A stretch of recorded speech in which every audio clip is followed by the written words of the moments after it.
লক্ষ্য করবো। হ্যাঁ, এরকমই একটা গ্রীষ্মের দুপুরবেলা একটা কাক তার খুব জল তেষ্টা পেয়েছে, মানে তৃষ্ণার্ত কাক। সে তখন কি করলো, আকাশে উঠতে উঠতে, কাক তো আকাশে ওড়ে, আকাশে উঠতে উঠতে মাটির নিচে তাকালো, মানে নিচের দিকে তাকিয়ে দেখলো একটা কলসি রয়েছে। সে জল খাবে, সে আস্তে আস্তে উড়ে এসে কলসির ওপরে বসলো। বসে কি দেখতে পেল, কলসির তলায় কিছুটা জল রয়েছে, কিন্তু তার মুখ যাচ্ছে না, ঢুকছে না।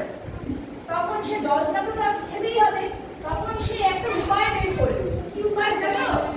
সে করলো কি, তার ওই কলসির আশেপাশে অনেক মার্বেল মানে পাথর পড়েছিল, সে এক এক করে ঠোঁটে এনে এনে ওই কলসির মধ্যে ফেলতে লাগলো।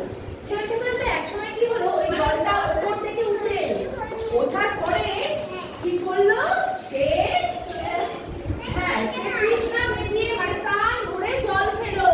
তাহলে এর থেকে আমরা কি শিখলাম?